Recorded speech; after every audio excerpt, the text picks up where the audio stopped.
Will Google be walking on sunshine as a result of its purchase of Songza? The music streaming service that plays to users' moods could be just what Google needs to stay competitive in the music streaming space, which is getting very crowded. Well, Rolfe Winkler covers Google for the Wall Street Journal and joins us now from San Francisco. Rolfe, thanks for being there. Google has big plans for Songza's music, right?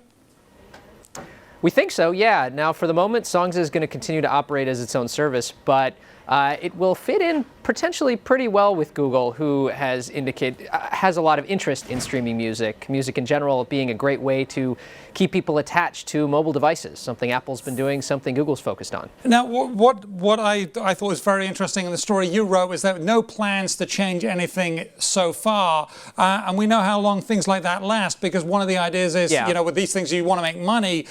Google's very good at waiting for the right time to try and make the money, but they've got to be thinking of ways to use this to monetize, haven't they? Perhaps. I think they're probably thinking of it more in terms of the technology that they get. It's not, Songza had 5.5 million users. This is never going to be a business that would move the needle for Google financially. But what Songza had was technology to really, the way they talk about it, this is tech's new buzzword. It's context, the idea of knowing who you are, where you are, what you're doing, and trying to come up with content that's tailored for you based on those questions. And Songza did that with human-curated playlists, feeding them to you, depending on whether it's Monday in the morning or Saturday at night, for instance. Okay. Now, I also understand there's a YouTube streaming service for this in the works. Tell us about that. Oh, well, that's separate. Now, this is interesting. Google has now 2 and soon 3 music services, streaming music services. There's Google Play Music All Access, which is the service inside the Google Play Store that rolled out last year. YouTube has its own streaming service that is forthcoming. It's been in the works for a long time, been delayed.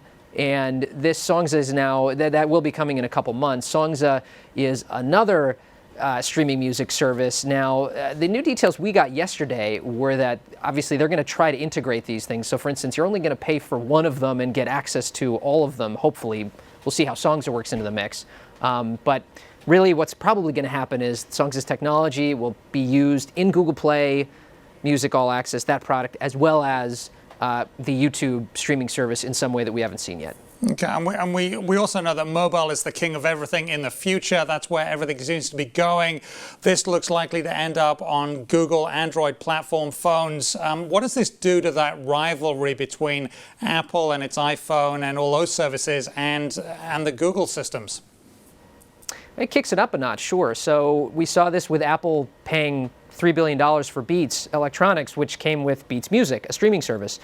Music in general is, of course, a great, very important feature that keeps people glued to these devices. I mean, think about one of the reasons so many people are inside Apple's ecosystem, as they call it, iOS. They had iPods. That's where all their music was. It kind of got them attached to iPhones, too. This is very important for Apple. Google knows this. Dating back to Android head Andy Rubin, used to run Android. He was very focused on having a music product that could keep people tied to Android. Streaming music is now the wave of the future, and it's just an easier way to listen for a lot of people. And so you see that this is something that both Apple and Google and others are focused on. Now, Rolfe, you said it's going to present things to you in context. Wouldn't that be a bit creepy?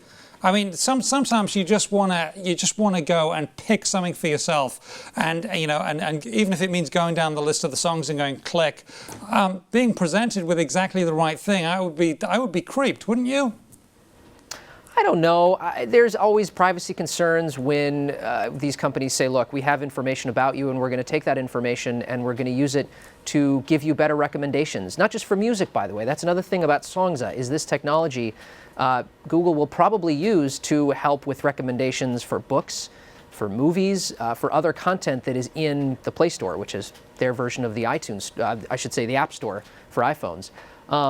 But I think the goal really is they want to make these products useful so that they can give you information when you don't know you need it, for instance, like Google Now, the company's smart personal assistant. This is just a common thing that a lot of technology companies are going after. Yeah, for some people, I think there's the creep factor, but I think as technology companies get better, I don't know if people who use the services really are going to be too concerned about, a music playlist that might have better recommendations for them. Okay, we shall see. Thank you very much, Rolfe Winkler, who's all over Google. We appreciate your time, sir. Thanks, Simon. I'm Simon Constable, and this is WSJ Live.